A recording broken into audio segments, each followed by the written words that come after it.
Museo delle Culture e benvenuti a questo ultimo appuntamento della prima edizione di Collexio Conversazioni d'Arte. Oramai lo sapete, lo avete capito, Collexio è uno spazio di incontro, è un ciclo di conversazioni che mette in dialogo i collezionisti e il museo per riflettere insieme sul significato del collezionare oggigiorno come gesto culturale, intellettuale, oltre che personale, naturalmente. Il progetto nasce dal desiderio di voler ascoltare le voci dei protagonisti, dei collezionisti e di avvicinare i due mondi, quello privato e quello istituzionale, che condividono in realtà un'origine comune, ma che oggi vediamo spesso invece intraprendere percorsi molte volte paralleli. L'idea quindi è quella di creare un terreno comune di confronto dove esperienze, visioni, competenze anche differenti possano incontrarsi, possano riconoscersi, rispecchiarsi e talvolta, perché no, magari creare anche nuove forme di collaborazione. Stasera abbiamo un esempio straordinario proprio di questo, perché insieme a Cristina Bettelini, presidente dell'associazione NEL Fare Arte nel Nostro Tempo, conversa il signor Josh Breguet, che presterà la sua collezione di tessuti indonesiani che vedete scorrere alle mie spalle all'esposizione che inaugureremo proprio qui al Musec il prossimo giugno. Quindi vi invito fin da ora naturalmente a tornare a trovarci in quell'occasione quest'estate. Josh Breguet è un collezionista, è uno studioso, è stato per oltre 20 anni vicepresidente dell'Associazione degli Amici del Museo di Etnografia di Ginevra, è uno studioso appassionato di cultura indonesiana e nel tempo, a partire proprio da un lavoro sul campo, di ricerca sul campo, lo vedete sulle fotografie proprio scattate da lui che scorrono durante la multivisione, dicevo, negli anni ha raccolto, messo insieme una delle più importanti collezioni di tessuto dell'arcipelago. Io non voglio rubare troppo tempo a chi è davvero protagonista stasera, vorrei soltanto ringraziare tutti coloro che hanno reso possibile la realizzazione di questa prima edizione, a partire proprio da Cristina Bettelini e l'associazione NEL Fare Arte nel Nostro Tempo, Gianni Garzoli, che è stato presidente dell'Associazione dei Collezionisti Svizzeri, e i colleghi del Museo delle Culture, in particolare le colleghe Carolina Riva, Adriana Mazza e Maddalena Pais. Ringrazio oltretutto tutte le associazioni, gli enti, le istituzioni che hanno promosso insieme a noi questa iniziativa e che hanno quindi contribuito, ci hanno aiutato a farle ottenere il successo che effettivamente meritava. Grazie a tutti quanti voi per essere qui stasera, vi do già appuntamento per il prossimo anno, riceverete prossimamente il programma e quindi per l'ultima volta quest'anno buona conversazione a tutti.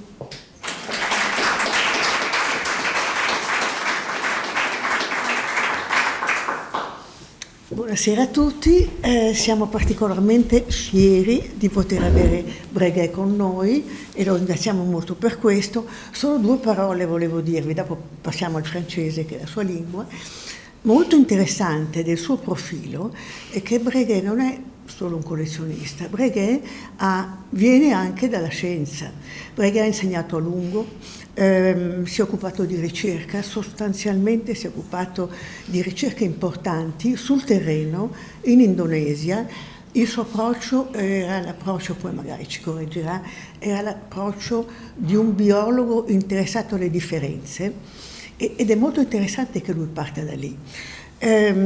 Centro delle sue ricerche è stato il polimorfismo, cioè le differenze, le variazioni che si possono osservare in una stessa popolazione tra gruppi differenti, dovuti a condizioni ambientali, nutrizionali, eccetera, eccetera.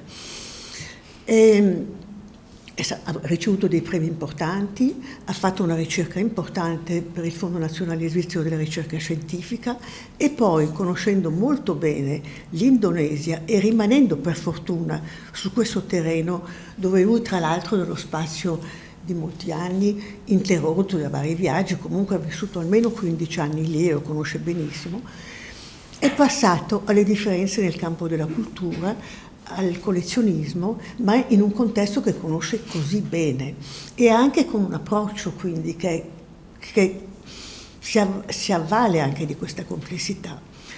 Alors, faccio le domande in francese. Alors, je disais, en partant du polymorphisme, c'est-à-dire d'une vision des différences, est-ce que vous pourriez nous dire, parce que pas tout le monde de nous connaît si bien la culture de l'Indonésie, si dans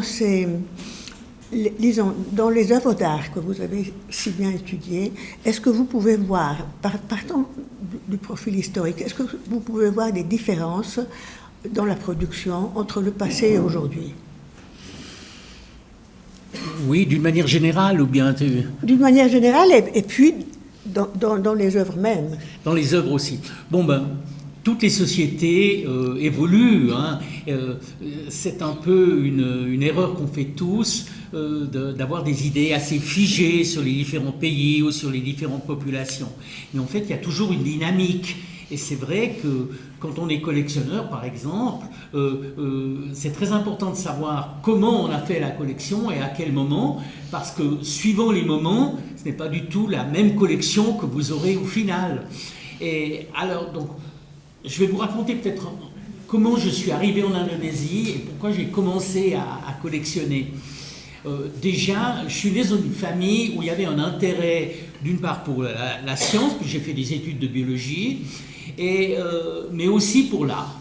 Il y a toujours eu dans ma famille un lien avec d'une part les artistes et d'autre part les musées, puisque des gens de ma famille travaillaient dans des musées.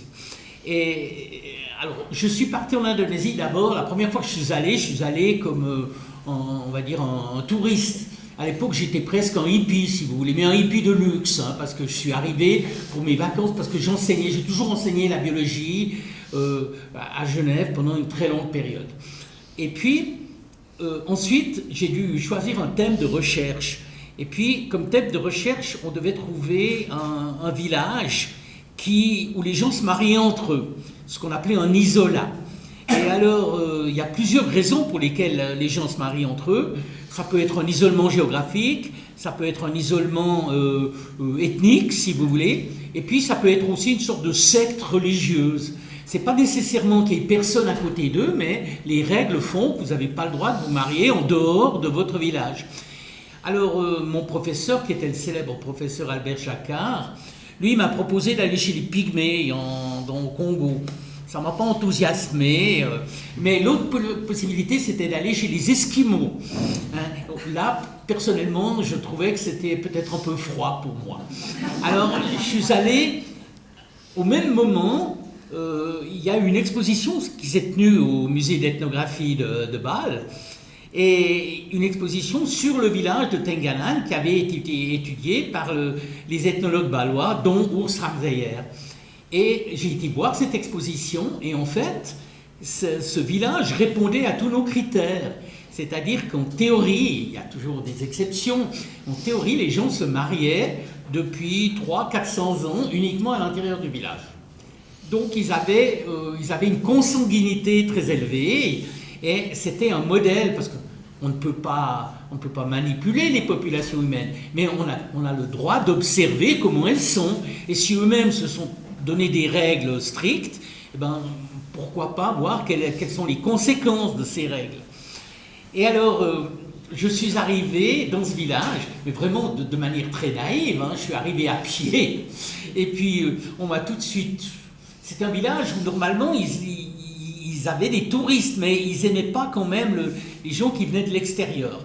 En théorie, personne ne pouvait loger dans le village, il fallait vraiment que ça reste quelque chose...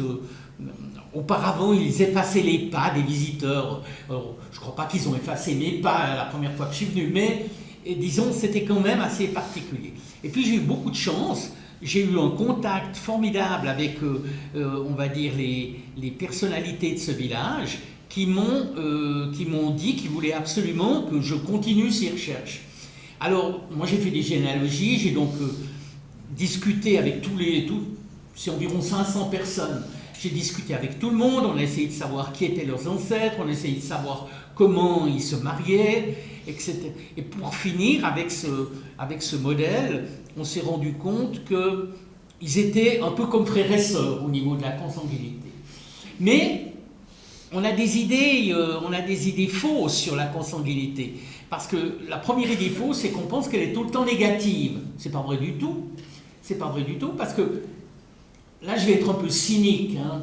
C'est-à-dire, quand vous avez des gènes consanguins qui se retrouvent et qui sont mortels, hein, les descendants, souvent enfants ou bébés, meurent. Donc, comme ils meurent, il n'y a pas de descendance. Tandis que quand vous êtes ouvert, dans une société ouverte, les gènes mauvais, ils se baladent partout et ils ne sont pas stoppés. Donc, en fait, l'important pour une société fermée, c'est que le pool du gène de départ soit bon. Et à Tenganan, il était excellent. Donc, ils n'ont pas eu de troubles trop graves liés à la consanguinité. Mais il y en avait un quand même. Ils n'arrivaient plus à faire... Ils faisaient des enfants, mais ils n'arrivaient pas à en faire beaucoup. Alors, ça nous a passionnés d'essayer de trouver... je vous dirais très honnêtement qu'on n'a pas trouvé. Hein, et alors, on a soigné les gens, on a discuté. Moi, je m'ennuyais dans le village. Je m'ennuyais, pas d'électricité, pas d'eau, pas de télévision à l'époque. Donc, j'ai beaucoup discuté avec le chef religieux du village. Et il se trouve, ça c'est vraiment le hasard, fait que ce village faisait des textiles uniques au monde. Donc j'ai commencé à me passionner pour ces textiles et j'ai commencé à les collectionner.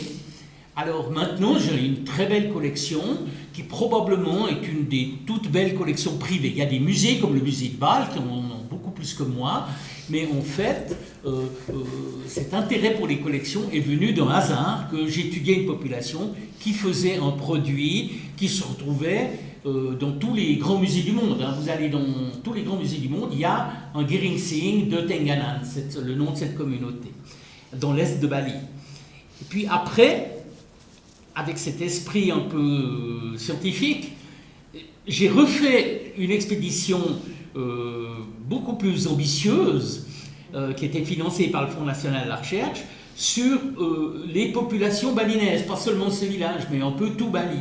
Et puis après, on a même élargi dans d'autres îles. Et là, je me suis dit, je vais faire la même chose avec mes textiles. Je vais élargir au niveau des collections, d'abord des textiles balinais, puis ensuite les autres îles. Là, j'ai pris une décision et j'aimerais insister sur ce fait, c'est que il ne faut pas faire des collections trop larges. En fait, l'idéal serait de bien restreindre le champ de ce qu'on veut collectionner. Mais ça, c'est une réflexion qu'on fait après, mais on devrait la faire avant. Alors moi, j'ai éliminé quand même quelque chose, parce que peut-être vous me poserez des questions là-dessus, j'ai éliminé les batiks, qui sont le textile le plus connu d'Indonésie. Alors pourquoi je les ai éliminés ? Pour une raison très simple. C'est le batik, c'est comme une œuvre d'art. C'est-à-dire, il y a l'artisane qui fait le batik, elle le dessine, elle ne fait pas toujours les mêmes. Il y a une énorme création. Donc en fait,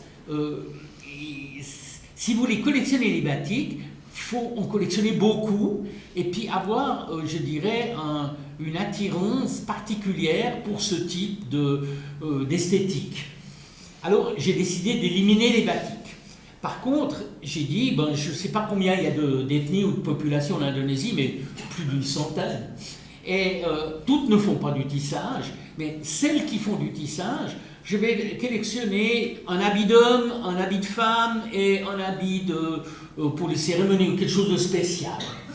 Et alors, j'ai presque réussi. Je dis presque parce que maintenant, disons, ma collection de niveau muséal, elle a entre 400 et 500 pièces. Et je dois dire que... Mais, si je fais un bilan avec le recul, je dirais, j'aurais mieux fait de me limiter. Et alors, je suis très content de l'exposition qu'on prépare à Lugano, parce que l'exposition, ça va être les textiles de Bali à Timor. Et c'est exactement la zone que je possède le mieux. Et en fait, j'aurais dû dès le départ me limiter entre Bali et Timor. Alors les autres régions, je les connais moins. Il y a Sumatra, où il y a des choses extraordinaires.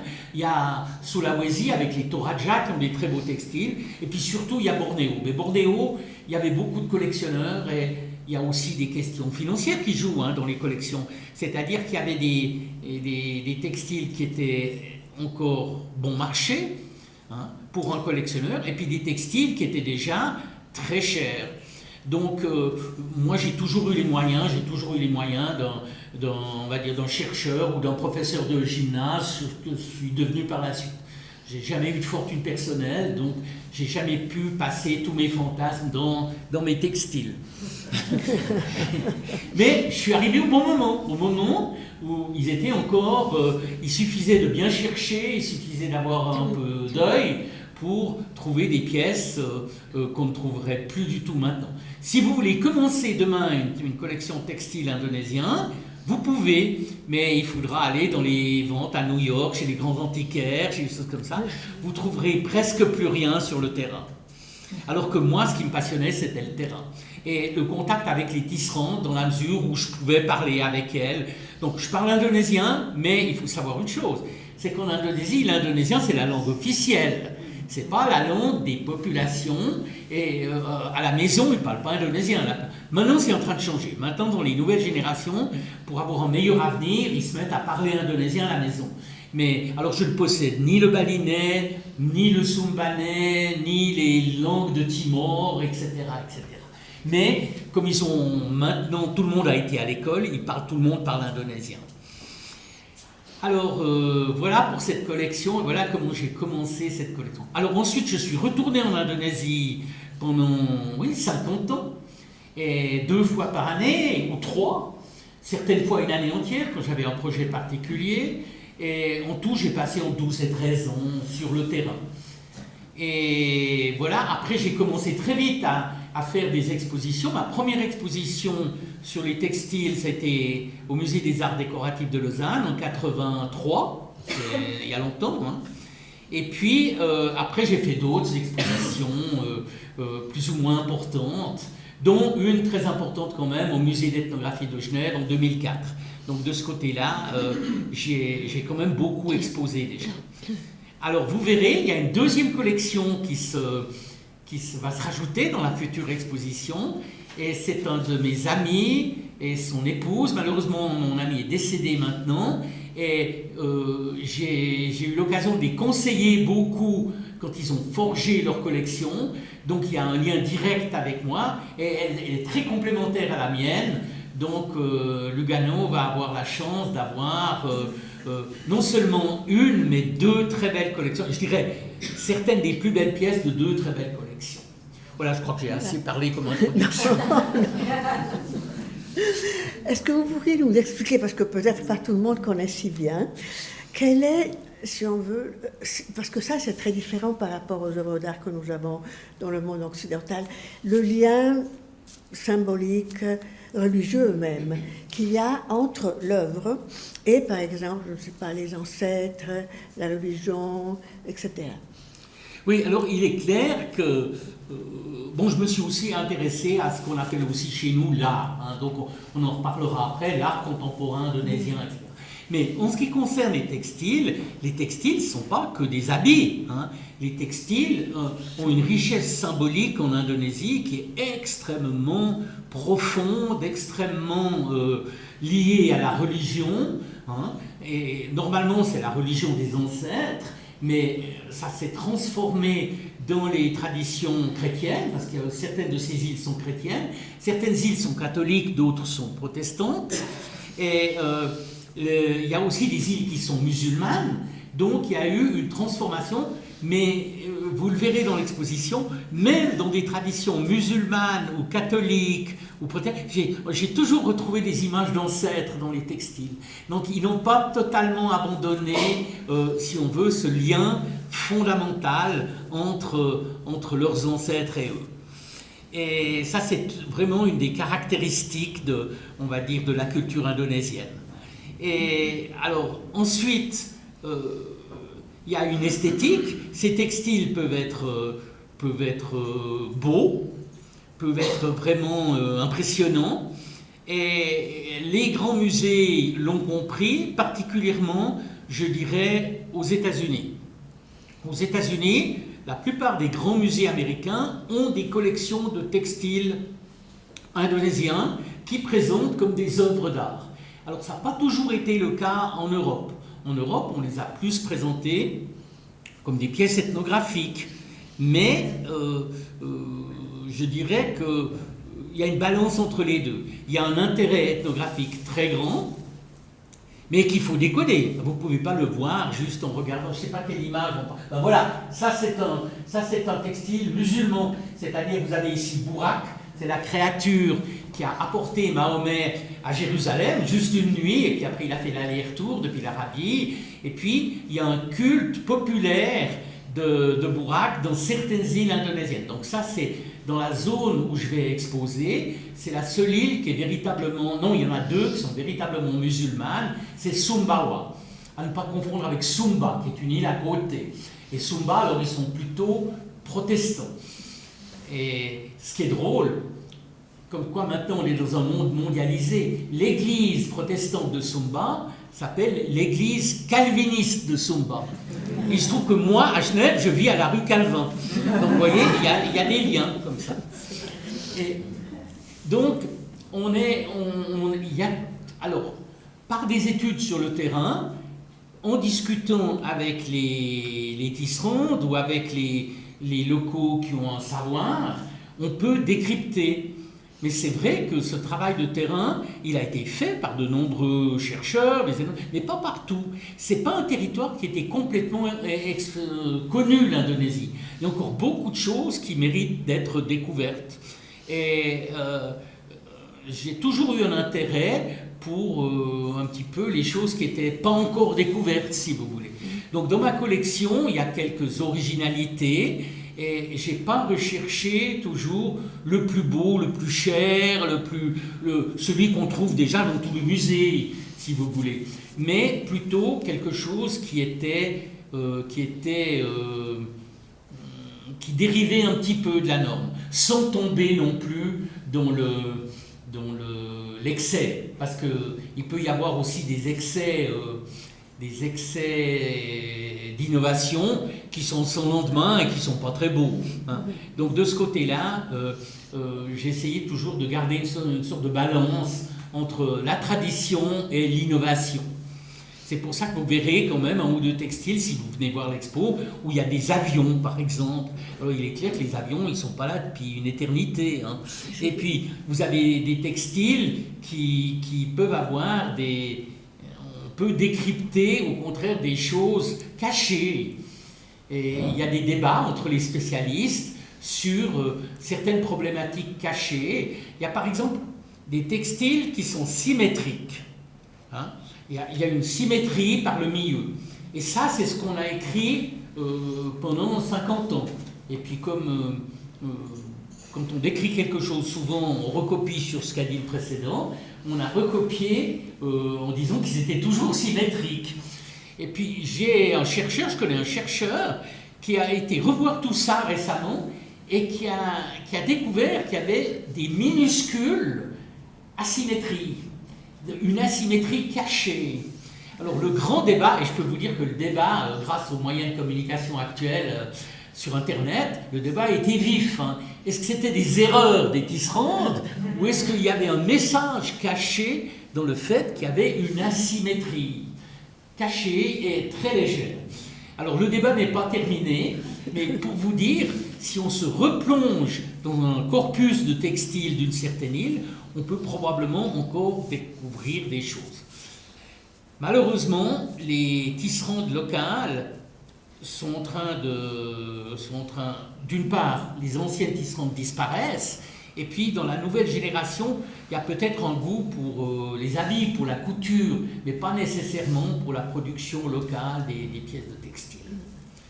Alors, comme j'ai le goût de la collectionnite, j'ai pas collectionné que des textiles. Si on veut, c'est ma collection principale. Mais en fait, je me suis intéressé à d'autres choses, à des objets, à l'art un peu contemporain de ce qu'on trouve en Indonésie. Donc j'ai eu un regard, si vous voulez, ou un intérêt qui est toujours axé sur l'Indonésie. Hein. J'aurais pu dire, tiens, je suis devenu un peu un spécialiste des textiles, ben je vais faire les textiles du Guatemala maintenant. Pas du tout. Hein. J'ai préféré passer à quelque chose de tout différent, mais lié à l'Indonésie. Alors, je vous le dis parce que ça peut peut-être être surprenant. Un jour, je me promenais dans l'est de Bali, comme je faisais souvent, et je suis tombé sur une vieille dame qui chantait et qui avait l'air un peu excentrique, on va dire. Elle arrêtait les gens, elle chantait, elle dansait, et elle avait construit un temple avec des pierres qu'elle avait été chercher elle-même, et après on lui avait donné de la peinture, et elle avait peint des visages humains sur ce temple, enfin, ce faux temple. Et là, il s'est passé quelque chose que je regrette, et ça peut être intéressant comme problématique, c'est qu'avec un de mes amis, on a publié ça dans un journal d'art. Un journal d'art, on a en Asie du Sud-Est. Donc. Et puis, il y a quelqu'un qui a vu ces images, et qui est tout de suite venu avec un camion, et puis qui a donné un peu d'argent, et qui a emporté toutes les pierres. Donc cette œuvre, qui était une œuvre qui, si elle existait encore, deviendrait une œuvre visitée par de très très nombreuses personnes, elle a totalement disparu. Mais je me suis attaché à cette vieille dame, elle est devenue grabataire, donc elle ne pouvait plus se lever, et elle avait passé 80 ans, et elle a commencé à découper des papiers. Et alors je lui ai fourni pendant une dizaine d'années du matériel, et je lui ai fourni des crayons, je lui ai fourni des feutres, si vous voulez, pour pouvoir dessiner. Et elle a fait des images qu'elle a assemblées sur des morceaux de bambou. C'est pour ça qu'on les a appelés des assemblages. Et jusqu'à sa mort, ça a duré donc 8 ans, hein, sa production. Elle ne s'est, pour ainsi dire, pas levée de son lit pendant ces 8 ans. Donc, hein. Elle travaillait la nuit avec une petite ampoule. Un jour, on a voulu changer l'ampoule pour lui faire plaisir. Elle n'a jamais voulu, elle aimait bien la pénombre, comme ça. Et pendant 8 ans, elle a créé, jour et nuit. Et elle a fait plus de... Alors là, j'ai fait un catalogue raisonné parce que je les ai tous récupérés, ces assemblages. Il y en avait 1200 en tout. Et maintenant, il y en a déjà dans une dizaine de musées. Donc, si vous voulez, il y a chez moi ce côté collectionniste, on va dire, mais il y a aussi ce côté où vont finir les choses après. Et mon rêve, pour une partie de mes collections, pas tout, parce qu'il y a des choses, c'est qu'une partie finisse quand même dans des musées pour le long terme. Parce que sinon, les générations futures, mes enfants, si vous voulez, je n'ai aucune certitude qu'ils partageront les mêmes intérêts que moi. Hein. C'est un des problèmes des collectionneurs. Voilà. Alors, si vous voulez, si vous avez d'autres questions, ben je réponds volontiers sur d'autres aspects de ce que j'ai fait. Vous avez parlé de cette femme artiste, mais les textiles, la production de ces textiles, d'œuvres d'art, et donc souvent le travail d'une artiste connue, ou c'est aussi un travail collectif? Alors c'est une bonne question. En fait, un artiste, une tisserande, elle peut être aidée par les membres de sa famille. C'est d'ailleurs comme ça que ça se transmet. On transmet à ses filles comment tisser. Elle peut être, quand il y a une production qui, je dirais, est liée maintenant à une production touristique, mais pas dans le mauvais sens du terme. Hein. Ça peut être un des rares débouchés pour que la production continue, c'est que des gens achètent. Or, il y a des locaux qui achètent, il y a des locaux qui en ont besoin pour leurs habits, pour les cérémonies, pour tout, mais il y a aussi des gens de l'extérieur qui achètent. Quelquefois des collectionneurs, mais quelquefois aussi simplement des visiteurs. Et alors là, quand il y a eu une augmentation de la production pour répondre à la demande, entre guillemets, touristique, il y a eu même des hommes qui se sont mis au textile. Mais les premiers sont apparus il y a une vingtaine d'années seulement, parce qu'en fait, c'était strictement réservé aux femmes. Hein. Tout ce qui est lié à la production textile, à part peut-être certains gestes, Par exemple, à Sumba, quand il s'agissait de couper, dans un textile, de couper des fils, c'est les hommes qui devaient le faire, parce que les femmes n'avaient pas le droit de couper. Parce que couper, c'était symbolique comme couper les têtes. Donc c'était quelque chose qui était uniquement masculin.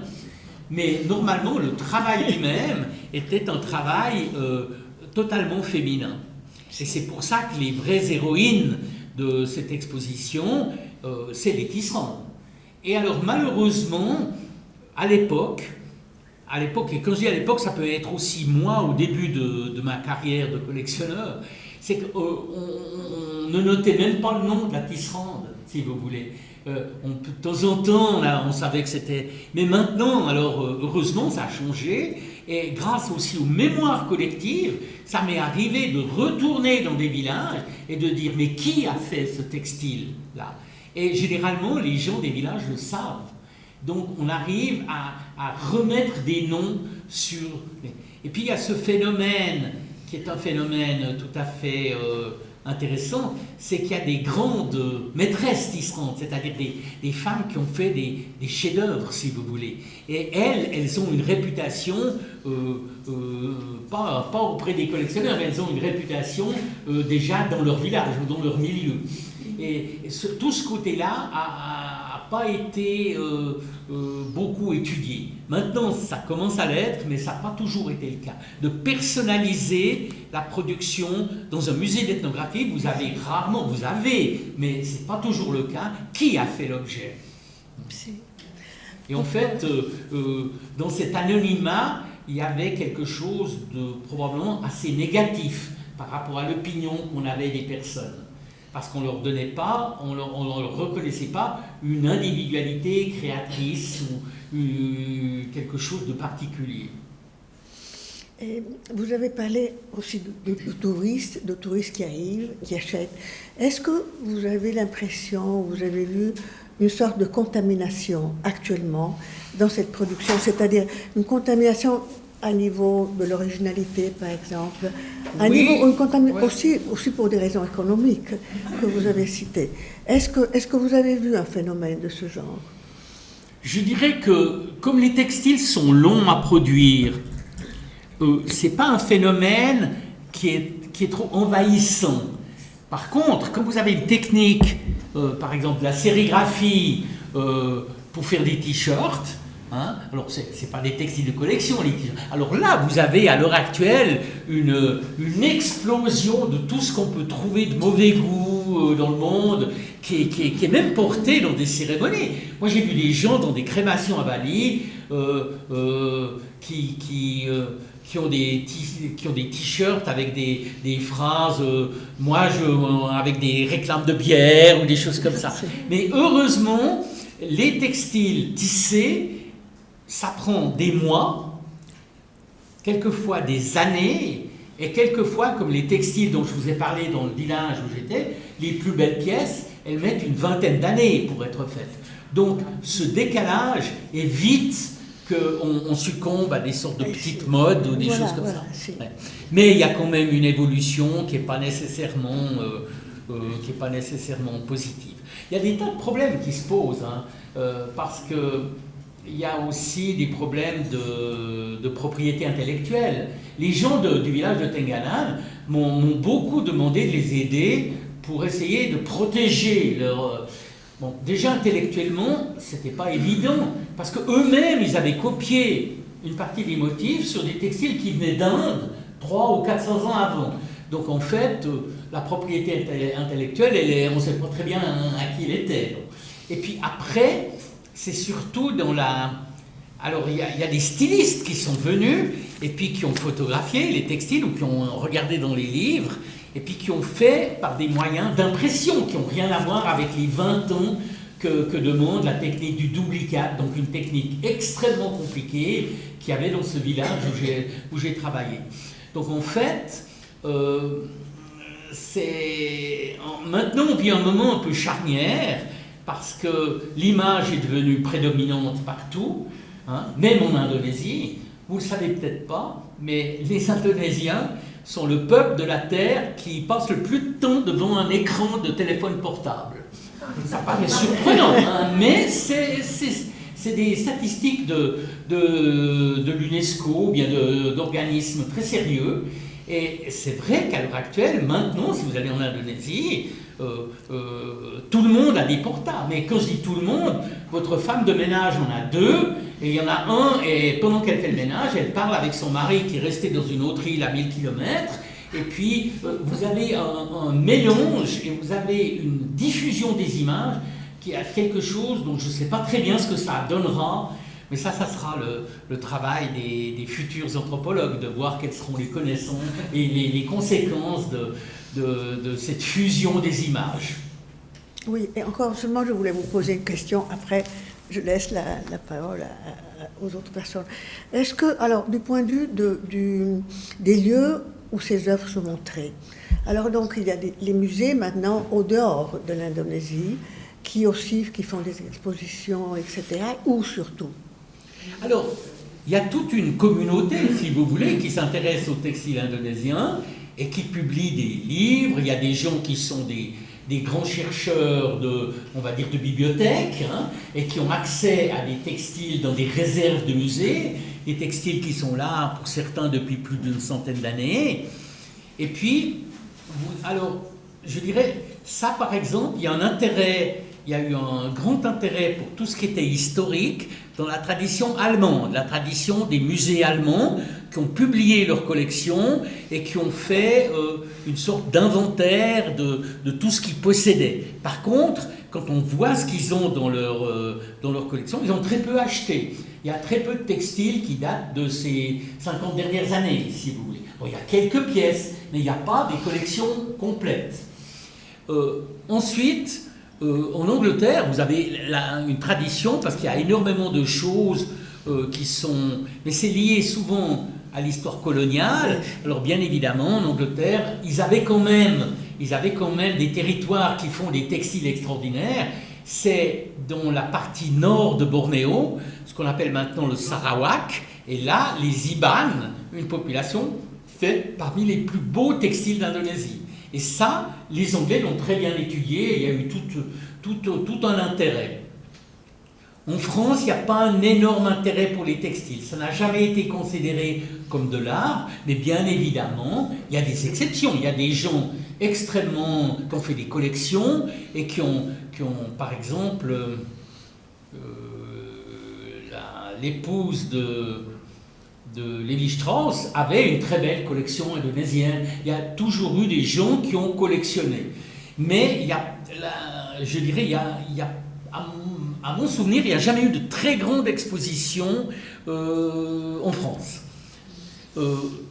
Alors, il y a deux pays qui sont vraiment là où on trouve maintenant les plus beaux textiles. Je dirais trois. Hein. Un, c'est l'Australie. Pourquoi l'Australie? Parce que les Australiens, c'est leurs voisins. Alors ils ont décidé, ça c'est une politique gouvernementale, ils ont décidé que leur musée aurait des collections complètes de la culture indonésienne. D'ailleurs, l'indonésien, comme langue étrangère, est appris dans de nombreux États en Australie. Et alors, le musée de Canberra, la Galerie nationale, avait une très très belle collection qui s'est formée par des achats. Alors, actuels, eux n'avaient pas de collection historique. Et ils ont beaucoup acheté et ils ont eu un phénomène qui est intéressant, et là on pourra en discuter, c'est qu'ils ont eu quelques collectionneurs qui leur ont légué ou vendu l'ensemble de leur collection. Donc maintenant ils ont vraiment en Australie, ils ont des collections de top niveau. Et l'autre pays c'est les États-Unis. Alors les États-Unis, comme j'ai dit, c'est des musées d'art, hein. Il y a le Metropolitan Museum, il y a les musées de San Francisco et de Los Angeles, il y en a d'autres aussi. Récemment, il y a un musée, par exemple, le musée de Denver a décidé qu'il voulait une salle indonésienne avec des textiles indonésiens, alors qu'avant, ils n'en avaient pas, donc ils les achètent. Et puis, il y a une université, l'université de Yale, qui a un musée, et qui a décidé, ça c'est une histoire. Bon, là, on tombe dans l'anecdote, hein, mais pourquoi pas. Il y a un grand donateur de l'université de Yale qui a donné il y a un grand donateur qui a donné à San Francisco une grande collection, comme ici, de Nouvelle-Guinée. Hein. Et Alors, cette personne avait un frère, elle a dit « Oh, mon frère, il a donné une grande collection, alors moi, je vais donner la plus grande collection indonésienne à Yale. » Et alors, c'est marrant parce que tout ce qu'il a donné, il y a beaucoup d'objets, mais il y a aussi une collection textile extraordinaire, et c'est toujours marqué donation promise par. Donc, la donation, elle est promise seulement, elle n'a pas encore été faite, hein, mais elle est chaque fois notée pour chaque objet. Et les textiles de Yale sont exceptionnels, c'est surtout des pièces très anciennes qu'on trouve nulle part ailleurs. Et ces pièces très anciennes, elles donnent une histoire extrêmement intéressante des textiles indonésiens. Et il y aura des rebondissements, parce que les rebondissements, c'est qu'il y a une histoire qui est écrite maintenant, mais tout à coup, il y a une pièce qui surgit, puis on doit tout remettre en question. Alors, il y a une pièce qui a surgi récemment à Sumatra, qui est originaire probablement de Java, mais qui est liée à ces fameux duplicates du village dont je vous ai parlé. Et cette pièce, ils l'ont analysée avec du carbone 14, mais ils n'ont pas fait qu'une analyse, parce que si c'était trompé, ils ont fait 5 analyses. Et cette pièce, elle a 700 ans. Et elle est exceptionnelle. Donc, si vous voulez, ça remet tout en question. On ne sait pas comment elle a été faite, on ne pensait pas qu'il y avait une telle technologie à ce moment-là, et c'est vraiment un grand mystère, quoi. Donc, si vous voulez, on va peut-être encore, mais il y a presque plus de documents, c'est vraiment très difficile de reconstituer certaines choses.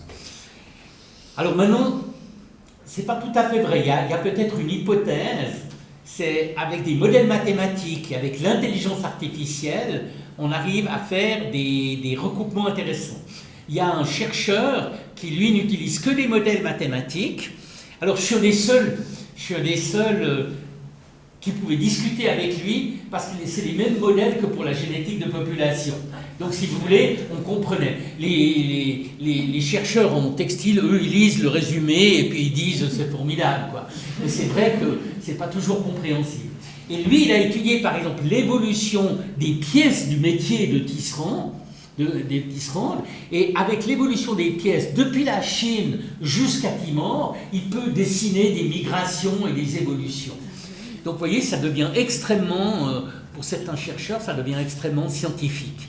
Mais bon, moi, je ne suis pas à ce niveau-là, quoique j'ai probablement 2 pièces dans ma collection qui mériteraient d'être dans la collection de Yale, parce que c'est vraiment des textiles du 19e siècle. Et encore, moi, je ne les ai pas fait... j'ai pas fait de test au carbone 14, ça coûte cher, hein, ça coûte plus cher que le textile certaines fois. Donc on verra si ces pièces apportent une connaissance supplémentaire.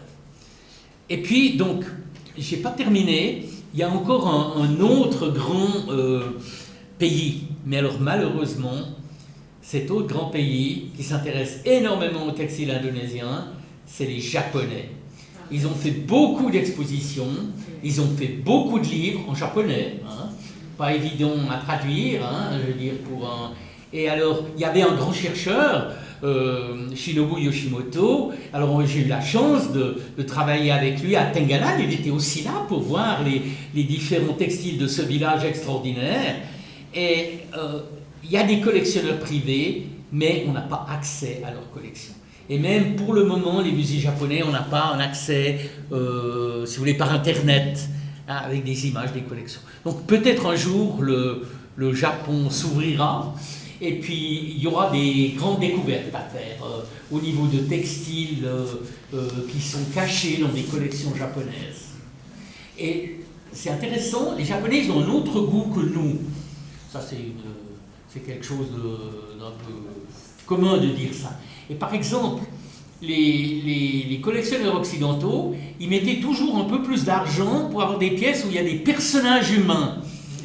Et les Japonais, ils n'achètent jamais les personnages humains. Eux, ils aiment les petits dessins et les petites choses. Alors, c'est très intéressant de voir leur collection, qui n'est pas exactement la même que nos collections. Et tout ça permet des échanges. Et d'ailleurs, ces échanges peuvent être surprenants. Hein. J'ai un professeur japonais qui est venu me voir récemment et il voulait voir des textiles balinais où il n'y a aucun dessin dessus. Des textiles qui sont faits avec des sortes de quadrillages par le tissage. Personne ne s'est jamais intéressé à ces textiles que j'ai dans ma collection. Ils sont dans un coffre. Moi, j'avais jamais ouvert le coffre pour aucun conservateur de musée. Mais là, ce professeur japonais, il voulait voir que ça. Hein, c'est ça qui le passionnait. Donc voilà un peu les grandes collections. Et puis il y a toujours alors des individus qui, eux, dépendent pas du pays, mais parce qu'ils ont vécu en Indonésie, parce qu'ils ont l'intérêt pour ça, deviennent de grands collectionneurs. Et alors je tiens quand même à le souligner, il y a des Indonésiens qui commencent, mais ils commencent maintenant, hein, ou ils commencent il y a une dizaine d'années. Donc ils ont un peu de peine parce que, comme je l'ai expliqué, une grande partie des très belles pièces ne sont plus en Indonésie. Voilà, merci. On laisse la parole maintenant aux personnes. Non, oui, je voulais seulement dire encore une chose. Excusez-moi, j'ai trop parlé. Hein, non. Non, mais ce qui est intéressant de toute façon, et ce qui est précieux même, c'est qu'il y a cette possibilité nouvelle d'avoir un échange aussi avec d'autres cultures. Et ça, c'est beaucoup, je dois dire, votre musée qui on doit beaucoup ici au dessin à ça, mais aussi les grands collectionneurs qui s'intéressent à d'autres cultures. Je trouve que c'est tellement important en ce moment où on a une situation internationale si difficile, avec des conflits, des destructions qu'on voit tout le temps à la télévision et tout, d'être proche et de comprendre mieux d'autres cultures. Je crois que c'est une valeur fondamentale aujourd'hui. Voilà, je voulais seulement ajouter ça. Et voilà, je laisse la parole. Vieni parlare. Est-ce que vous avez eu la tentation ou l'expérience d'exposer en Indonésie?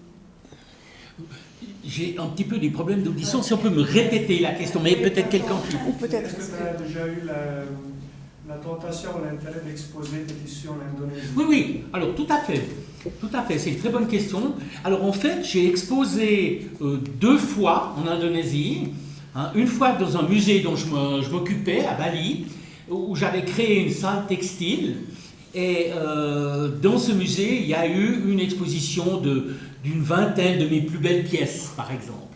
Et puis une autre fois, il y a un musée du textile à Jakarta, qui est un musée extrêmement sympathique, et qui ont des collections intéressantes. Et il y a une Indonésienne qui a écrit un grand livre sur toutes les techniques où on rajoute des fils, hein. C'est-à-dire que ça peut être des fils dorés ou argentés ou même des fils plus simples. Et pour le lancement de ce livre, le musée textile a fait une exposition. Et comme dans le livre et dans cette expo, il y avait des pièces qui venaient de ma collection. Donc ça, c'est 2 exemples. Personnellement, je ne demanderais pas mieux. Mais c'est difficile. C'est difficile avec le côté, on va dire... toute la bureaucratie indonésienne. Je veux dire, mais ça serait aussi difficile dans d'autres pays que l'Indonésie. Hein, c'est pas que l'Indonésie qui est... Ce que j'ai oublié de dire tout à l'heure, je vais le dire maintenant, c'est que la Chine commence à s'intéresser, parce qu'elle se veut une puissance mondiale, ça on le sait. Hein, mais alors, en priorité, il fallait développer toute la culture chinoise. Mais maintenant, elle commence dans ses musées à vouloir avoir un aperçu des cultures des nations voisines. Donc les Chinois ont acheté récemment beaucoup de textiles indonésiens. Mais là encore, ils ont un goût différent, ils n'ont pas acheté exactement la même chose qu'achèteraient les Occidentaux, ou bien même peut-être les Japonais. Donc si vous allez, c'est pas vraiment la Chine, c'est la Chine, mais si vous allez donc à Taïwan, il y a le grand musée de la culture chinoise, donc à Taipei, donc puisqu'ils avaient pris toute la culture, toutes les pièces du musée de Pékin avaient été transportées à Taipei, donc si vous êtes à Taipei, il faut voir une fois le grand musée national, mais ils ont créé dans une ville qui est environ 150 km plus au sud, une succursale, et ils viennent de racheter une grande collection indonésienne qui était documentée parce qu'il y avait un livre qui avait été publié. C'était une collectionneuse privée qu'il avait, Et j'ai entendu dire que le prix de la transaction dépassait 2 millions de dollars. Donc, si vous voulez, et puis on attend un peu que, mais maintenant, ces jours en tout cas, c'est pas le bon moment, que les musées du Moyen-Orient, qui ont des fortunes gigantesques, donc qui sont construits des musées, mais incroyables, quoi, eux, ils veulent aussi avoir des collections indonésiennes, qui n'ont pas encore. Et là encore, c'est de la géopolitique, c'est plus de la collectionnite, c'est de la géopolitique, et c'est du soft power, quoi, comme on dit dans les milieux de géopolitique. J'aime beaucoup ce que vous avez dit sur le fait que ces cultures elles sont toujours très dynamiques et elles ne sont jamais figées. Est-ce que justement dans un art qui s'inscrit tellement dans cette géopolitique et ce marché mondialisé, est-ce que vous y voyez, vous personnellement, encore un dialogue aussi local, disons? Est-ce que c'est un art qui parle encore vraiment aussi aux personnes qui le pratiquent et aux personnes, aux Indonésiens eux-mêmes? Ouais, c'est une excellente question. Hein. C'est une excellente question. Parce que, en fait, pour reprendre les grands textiles de Sumba, ce sont des grandes couvertures qui sont travaillées en ikat et qui font la fierté, on va dire, du peuple sumbanais. Et en fait, comme il y a eu une transformation, ils avaient donc une religion locale, hein, basée sur le culte des ancêtres, qui s'appelle le marapu. Et les textiles les plus anciens sont liés au marapu. Hein. Et à l'heure actuelle, comme je l'ai dit, une grande partie de la population est devenue protestante et une minorité est devenue catholique. Et en fait, ce qui leur parle peut-être le plus, c'est sur ces grands textiles sumbanais, quand il y a une image du Christ, ce qu'ils font maintenant. Alors là, on peut dire qu'il y a encore un dialogue interne. Ça, ils ne le font pas pour les collectionneurs. Très honnêtement, personnellement, je n'ai même pas un textile de ce type-là. Je devrais en avoir un, mais je ne l'ai pas dans ma collection. Mais c'est fait. Donc, si vous voulez, la mentalité évolue dans les différentes populations, mais le pire, c'est pas tellement encore la mentalité à l'intérieur de la population. C'est les autres populations indonésiennes qui méprisent très vite la production d'un sous-groupe ou d'un groupe qui n'est pas entièrement le leur. Et là, ça, à mon avis, ça conduit... Alors, les stylistes de Jakarta, hein, qui font de grands défilés de mode, la vie à Jakarta, c'est... Par certains côtés, c'est comme à Hong Kong ou à New York. Hein. Vous avez des stylistes, vous avez la Fashion Week, vous avez tout ce que vous voulez maintenant. Et alors, ils utilisent beaucoup les textiles ethniques, mais c'est une utilisation dérivée, c'est une utilisation qui ne renforce pas, sinon peut-être au niveau économique, parce qu'ils les achètent quand même avant de les découper. Hein. Ils les achètent. Mais à mon avis, c'est pas ça qui va sauver la production textile indonésienne. La production traditionnelle de qualité. Et pour montrer qu'il y a des choses incroyables qui se passent, il y a un monsieur de Berne, vous voyez, un monsieur de Berne, qui, tout à coup, avec son épouse, il a tout quitté sa vie. À Berne, il était architecte. Et puis, il a décidé de revitaliser les brocards, c'est-à-dire les textiles avec des fils d'argent et des fils d'or, d'une ethnie de Sumatra qui s'appelle les Minangkabau. Et alors, les Minangkabau ont besoin de ces textiles pour les grands mariages, pour les grandes cérémonies. Mais plus personne n'en faisait. Ou alors on faisait, mais une production qui était de très basse qualité. Alors lui, il a créé un studio sur place, hein, donc dans le pays Minangkabau, et puis ils ont fait mais des textiles qui prennent des mois et des mois de travail. Mais quand ça prend des mois et des mois de travail, vous devez payer vos employés. Alors avant, dans le système traditionnel, les tisserandes n'étaient pas payées, hein. Elles faisaient ça parce qu'elles devaient faire ça. Hein.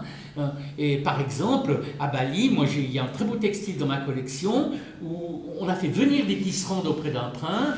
Elles sont restées une année mais à part peut-être, elles étaient nourries logées, comme on dit, mais elles n'avaient pas de revenus. Et alors ce Suisse qui fait ce travail remarquable, il essaye de relancer cette production de qualité comme il y a 100 ans.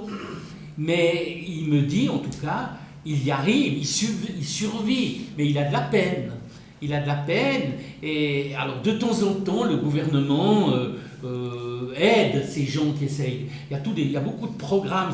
L'Indonésie, c'est un pays où il y a tout le temps des programmes de développement, hein, mais qui ne marchent pas toujours, hein, je dirais. Et ils aiment bien faire des... Et alors, il y a des programmes de revitalisation de l'industrie des tisserands, mais ça ne marche pas toujours très bien.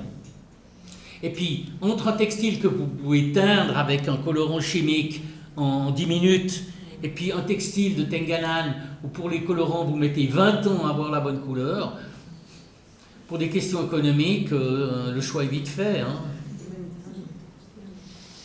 Oui ?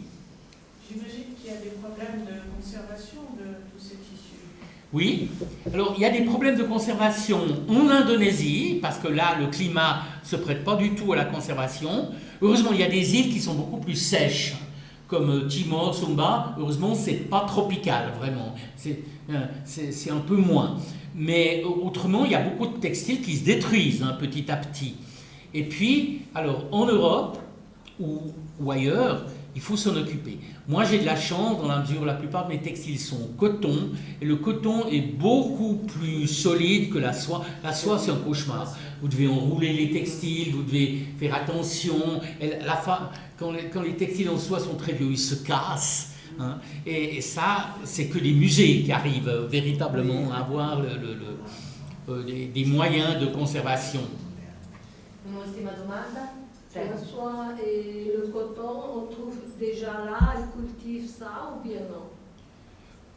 Le coton. Alors le coton, avant, il était cultivé partout. Mais maintenant, il y a aussi une perte. Par exemple, dans le village dont je vous parlais, ils avaient leur propre coton. Et il y avait une obligation de le filer à la main pour faire les textiles sacrés. Mais il n'y a plus de coton maintenant. Alors ils vont acheter le coton, ils ne peuvent pas aller l'acheter au magasin parce que le coton du magasin, c'est du coton industriel. Donc ils vont l'acheter dans une autre île qui s'appelle Nusa Penida, qui est en face de Bali, et puis qui faisait encore un petit peu de coton. Mais j'ai discuté très récemment, c'était encore au mois de janvier, donc cette année, en disant il y a bientôt plus de coton à nous, parce que Nusa Penida est en train de connaître une explosion touristique. Mais une explosion. Ils n'avaient aucun touriste avant, et depuis 3-4 ans, ils ont des dizaines de milliers de touristes qui arrivent. Et c'est devenu tellement on va dire, insupportable, que les autorités, je viens de lire ça date de 3 jours, hein, ont créé un QR code, et vous ne pourrez plus aller à Nusa Penida si vous n'avez pas à l'avance le QR code qui vous permet d'y aller. Et il y aura donc plus de coton, donc ils iront l'acheter ailleurs. Peut-être qu'un jour, ils iront l'acheter dans les marchés internationaux de coton ancien, des choses comme ça. Donc, si vous voulez, tout devient très compliqué pour les tisserands qui veulent respecter les anciennes règles. Mais ils ont aussi leur ami la soie comme ça ou bien non? Il arrive du Japon. La soie. Alors, la soie... Il y a eu un petit peu de soie en Indonésie, dans quelques endroits d'Indonésie.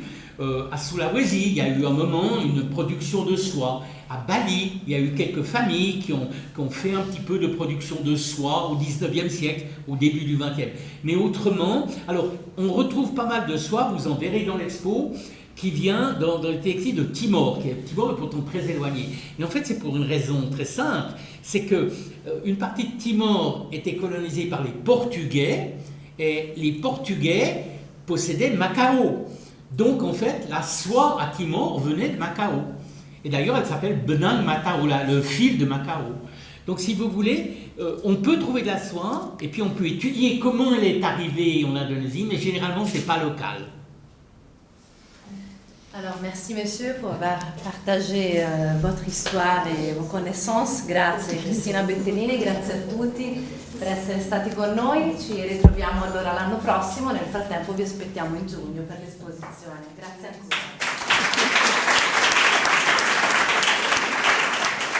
Merci.